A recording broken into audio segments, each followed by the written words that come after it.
Hello, today we are going to talk about my new podcast. The title of the talk is Mind Matter Interaction, a Conjecture. I've been writing about this material for the last so many years. In fact, it started in 1977, but and I have written many articles on this. Plus, I have dealt this topic in depth in my two books, Nature of Human Thought and Exploring the Mind of God. But somehow I was not very satisfied with the thing that I had written, and so I have gone back and reworked the this talk and have put in more material, and I hope you will enjoy listening to it. Throughout the history of human civilization, there have been large number of instances where so-called miracles have been formed. These have included levitation, production of material things from thin air, physical healing, etc. The nature of these miracles is the same, irrespective of the religion and different civilizations. Some of their accounts have been exaggerated, but a large body of information shows remarkable consistency in their nature and reporting, though the producers of such miracles have always claimed that it is God or higher forces and entities who use them as medium and hence perform them. However, I feel that these events have come because of the interaction of human thought with gravity and material surroundings. After all, a thought produced by a physical brain must be physical in nature and hence governed by certain scientific laws. Thus, a curiosity arose about which laws of science operate to make these things happen. This essay or this talk is my humble attempt in trying to understand them. I have been exploring and writing about these issues since 1977, though the desire to understand them started from my childhood when I became interested in spirituality and did a lot of meditation and other things. These ideas since 1977 were initially written in a diary form, and I have put that diary on the internet and then distilled in my first book, The Nature of Human Thought, which was published in 2004, and its second edition was published in 2010. Recently, I have written another book called Exploring the Mind of God, or How Technology Guided by Spirituality Can Produce Happiness. This book extends and explores mind matter interaction issues further. However, I have now put all these things which I wrote since 1977 into this essay and podcast together to make it more comprehensive. Most of the times, scientists scoff at these conjectural ideas and term them pseudoscience. However, if it in early 1800s somebody had told mankind about Einstein's relativity theory and the space-time continuum, people would have had the same reaction as today's so-called hardcore scientists about mind-matter subjects. Thus, the black magic of today is often the science of tomorrow. The spirit of science encourages our imagination to flower and to conjecture, and the only validity of such conjectures is a proof from experiments. It is my firm belief that we should have an open mind about mind matter interaction and try to figure out how it could be possible. And this podcast is one attempt towards that. So, the genesis of idea came in 1977. In the late 1977, I was walking through a thick pine grove in Gainesville, Florida, USA, at University of Florida where I was studying, when suddenly a thought came out of blue that gravity and human thought may be related. I was doing my PhD in solar thermal utilization at the university, and I was not thinking about this relationship at all or anything connected to gravity at that time, and hence was taken aback by the suddenness and intensity of this thought. I also felt that it must be true since it came with such a force. The power of this thought was such that I spent next 3 4 months researching it and in the process neglected my PhD research. I also felt that the thick pine grove acted as an antenna for getting such a thought, and I have written an essay and couple of essays on how trees act as antenna for such a thought, and they are like spiritual antennas. The event also propelled me to start investigating the area of mind matter interaction and other aspects of spirituality.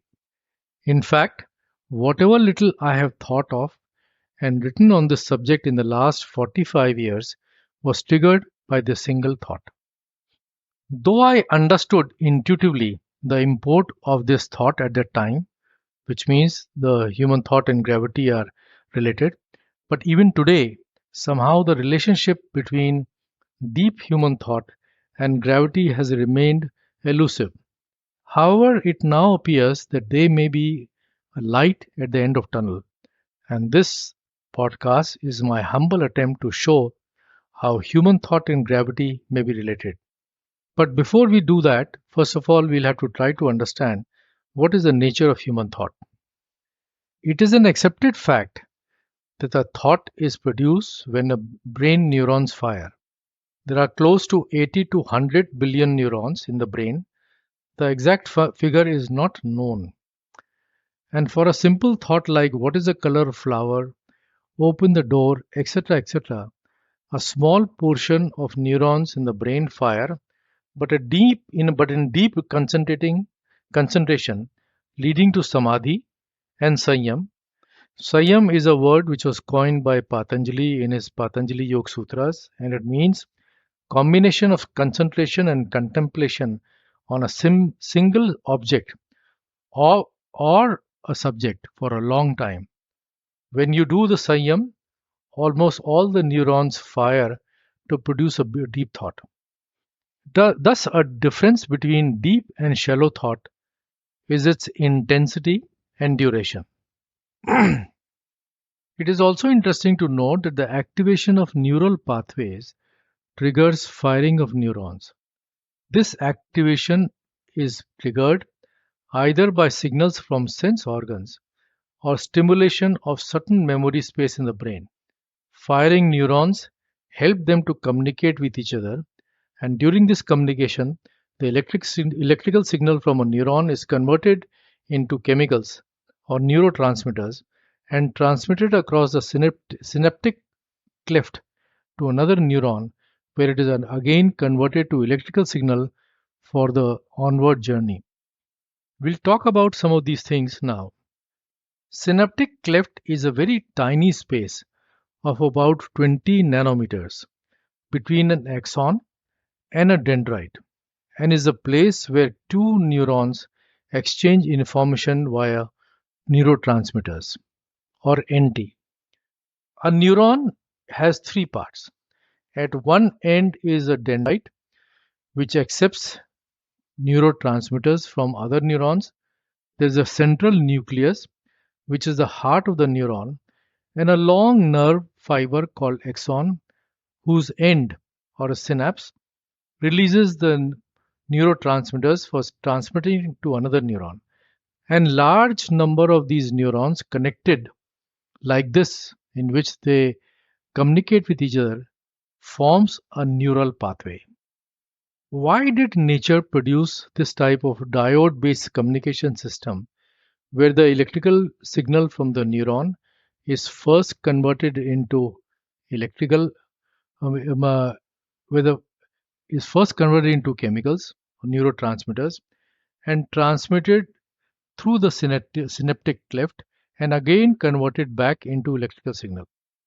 So as I explained, a neuron has the three parts. One is a central nucleus, then there is a very long axon which connects through the synaptic synapses to the other neuron, and this is how the connection takes place.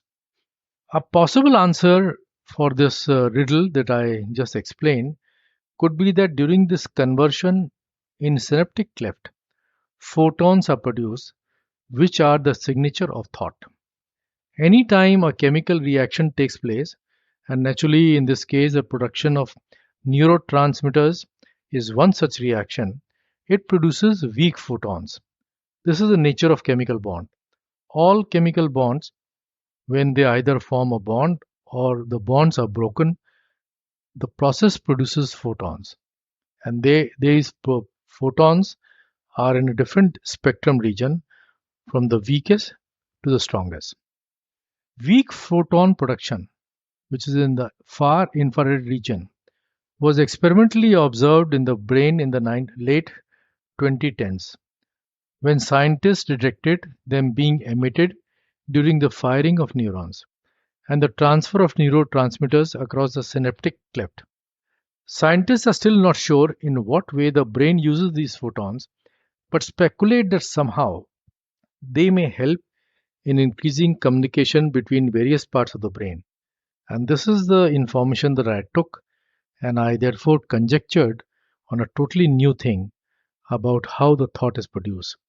And therefore, I conjecture that these photons from a large number of neural pathways synchronize via a nonlinear process to form a three-dimensional hologram, which we can call a thought. Hence, the origin of thought probably occurs in synaptic clefts. Each thought, however, is a result of the activation of unique set of neural pathways, though we still do not know how many neural pathways are needed for it. In fact, the formation of such a unique neural pathways is the memory. So neural pathways are the memory. Whenever the energy passes through these neural pathways, it forms a memory. And the way this energy passes through a set of neural pathways is a memory of that particular thing. So neural pathways are the memory, and the neurons firing in these pathways produces a thought. So thought and neural pathways or memory are interrelated. With practice and constant flow of electrical signals through these neural pathways, memory of that particular object also gets strengthened. And thus, when we do rote learning and continuously work or think about certain things, that helps in the increase of memory because the neural pathways get strengthened. Now we talk about brain complexity and synchronization of thought photons. Just to give you a sense of complexity of the brain, let us look at the numbers of possible neural pathways in the brain. There are close to 80 to 100 billion neurons in the brain. Each neuron has many dendrites and axons, as we explained, which connects it to other neurons. And so recent scientific evidence also suggests that besides the neurons, another type of cells called glial cells take part in communication. Glial cells outnumber neurons by 9 to 1 and can modify the signals transmitted by each neuron. There are therefore estimates that 10 to power the 15, 10 raised to power 15 synapses in the brain may be involved in communication. Thus, the number of different combinations for neural pathways and thought production are mind-boggling. That is the reason why human mind can generate millions and zillions of thoughts. It's one of the biggest one of the biggest creator of communication machine anywhere in the universe. However, the photons from each synapse must be synchronized with others to produce a stable thought structure. This synchronization takes place via a positive feedback type mechanism so that each photon is influenced by others and is guided by an entity called I or ego or will or sense of identity, etc. etc. Ego acts like a symphony director and helps provide the necessary energy and focus to maintain a given thought for a certain time. It also constantly compares it with signals from outside, those we receive through the senses, to give us a sense of reality. I have written quite a number of essays on ego, where it resides in the brain. Basically, it's in the frontal cortex or the front portion of the brain, and consists of different types of neurons called wing neurons, which are bigger neurons and communicate without the chemicals. So they can communicate very fast. But that is a different subject altogether. And I have talked about it and I have given a podcast on that. We still do not completely understand how ego or I can influence this process. But just like the music conductor who determines which part of the orchestra plays for how long, I or the ego decides how long a particular thought will remain in the vision field. And this process is called concentration. And it seems that it also exists in all other animals and life. So concentration is what gives and because the human brain, which is very big, the concentration is much more stronger than any other life, and it gives us the feeling and it gives the sense of humanness. With practice, concentration becomes stronger till a person can nearly make all the 80 to 100 billion neurons fire in a laser like fashion for a long time on a single thought. This is the genesis of meditation or samadhi and results in Sanyam according to what sage Patanjali has written. And according to him, Sanyam done on any subject results in his complete knowledge. This is also the basis by which all great discoveries in science, art, and any other human endeavor are made. They are all made by people who had a tremendous power of concentration, and when they focus their mind on a single subject or object for a very long time, then the nature reveals its truth and its complete secrets. In fact, the whole basis of Patanjali Yoga Sutras is to produce a powerful mind capable of producing a deep thought on any subject or object. Such a mind produces enlightenment for a yogi and helps in his or her liberation from the cycle of birth and death. This deep thought produced continuously also helps dissolve memory knots of the brain, since this activity requires increased number of neural pathways and hence the loosening of existing memories. Patanjali says that removing memory knots or sanskars makes the mind like a crystal so that any object or subject occupies the whole brain. Or, in other words, when memory knots are resolved, the processing power of the brain increases exponentially and allows the brain to focus on a single object or subject in a laser like manner. Hence, the reference to crystal like clarity of the brain. The production of weak photons for thought formation could also be the reason why many yogis have experienced seeing white light during intense meditation. Similarly, the observation of white light by persons during near death experience could be an outcome of nearly all the brain neurons firing during the final exit. So, how thought and gravity interaction takes place?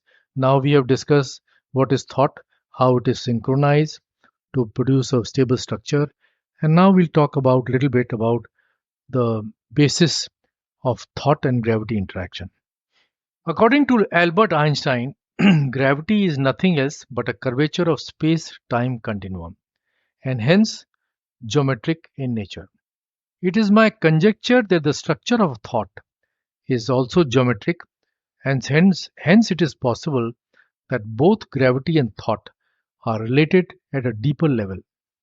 The relationship is also based on the idea that deep human thought is a very stable hologram and may interact with gravity.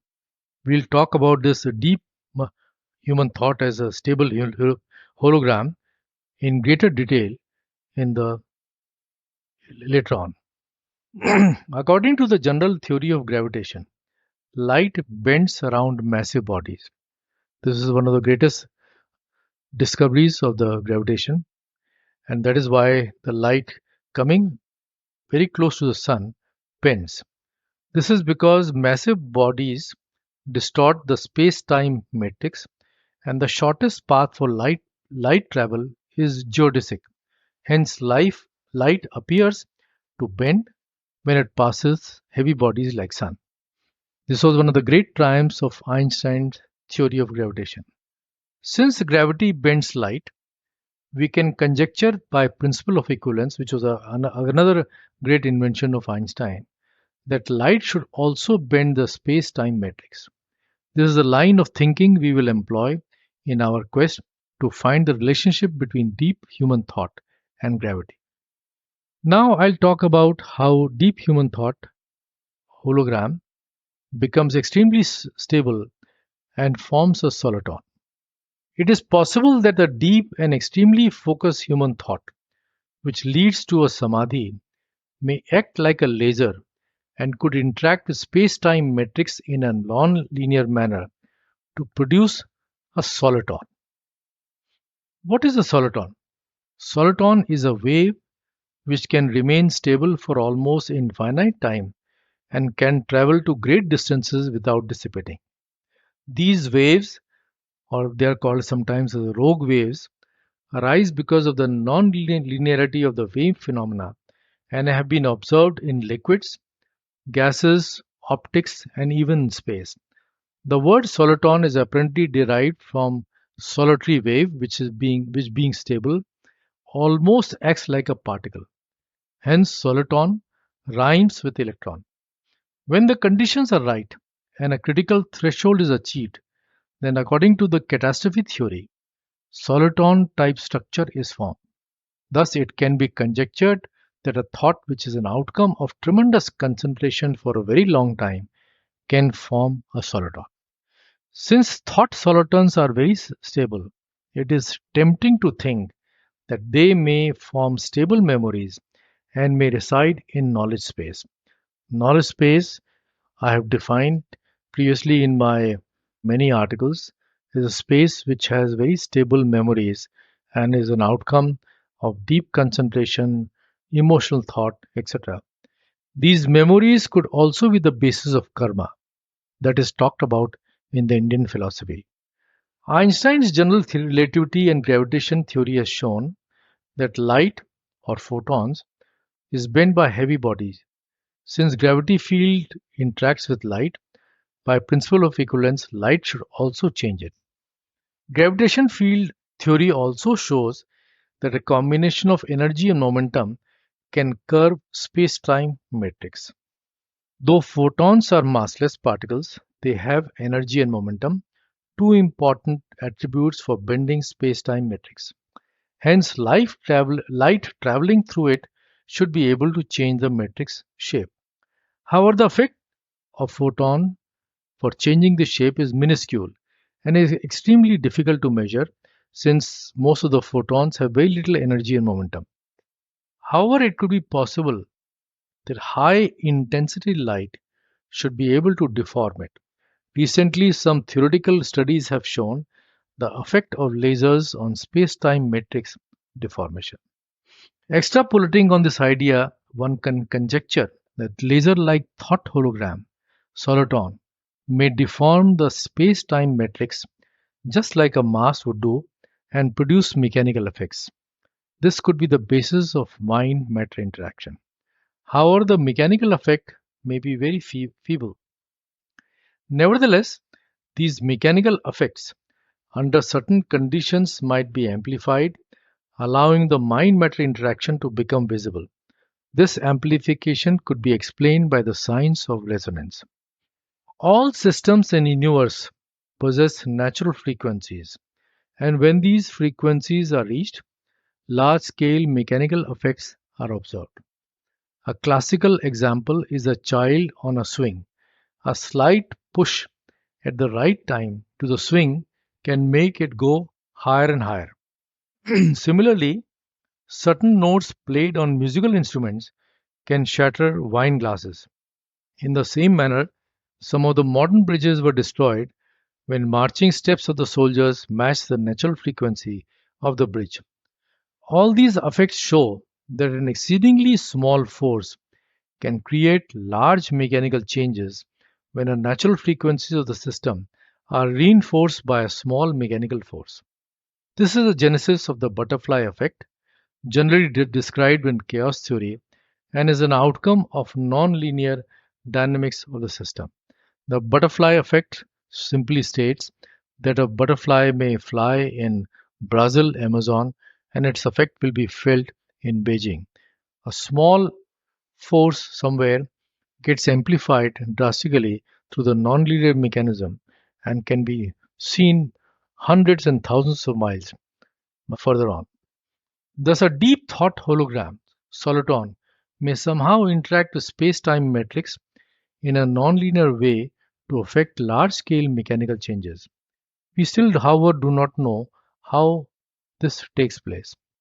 This process, however, may be able to explain the movement of physical objects by thought, called as a psychokinesis, and poltergeist phenomena, where the presence of a troubled person brings in abrupt movements of the physical objects like stones, furniture, etc. Generally, the troubled person is capable of very strong emotional thoughts.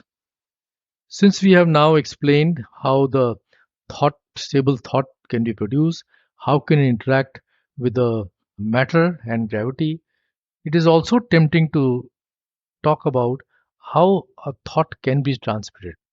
There have been many cases where you are sitting staring at somebody, and suddenly that person feels that somebody is staring at you. So the signal has gone and affected his brain. And the same thing happens when there's a danger and you sense a danger. There is no physical process, but a signal has comes to your brain, and that signal is what is called the deep thought. This interaction of thought hologram with space matrix may also explain how thought could be transmitted. After their formation, shallow thoughts dissipate rapidly within the brain. However, the deep thought may have enough energy to be transmitted. Once the threshold energy of the thought is reached by intense concentration, it can form a soliton, as we have discussed before, and can be transmitted outside the brain. Also, depending upon the energy of the thought, it may also form dissipative solitons, which means very shortly after it leaves the brain, it will dissipate and may be stable for some time. This could be the basis of signal we receive when somebody thinks about us or there's a danger to us.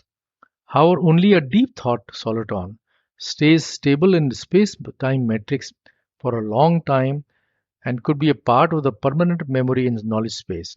And this is also a thought which can be transmitted for very long distances. Soliton, being a very powerful signal and product of a very focused thought, also has an effect on minds of people who interact with it. This results in mind-bending experience that people have often observed when they come in contact with a very powerful mind. This could also be the reason why most abductees, or the people who were taken on the flying saucers or the UFOs, felt very frightened when they encountered alien beings. They felt as if their whole life was sucked out. Such encounters with alien beings is also able to wipe out the memories of encounters in the abductees, since they interact with the recipient brains in a very powerful manner.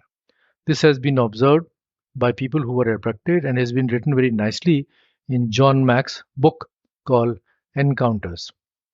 This is also written in Patanjali Yoga Sutra when he said that a yogi not only can read others' mind but can also take command of his or her body. And this is also again a very deep thought, can simply penetrate somebody's mind and take care of it.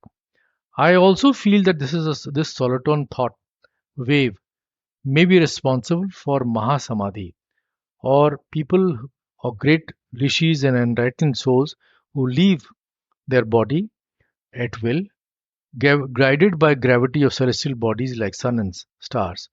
And this Mahasamadhi is possible through this soliton thought wave method. Naturally, production of a soliton for final exit requires a tremendous concentration and energy on the part of a yogi.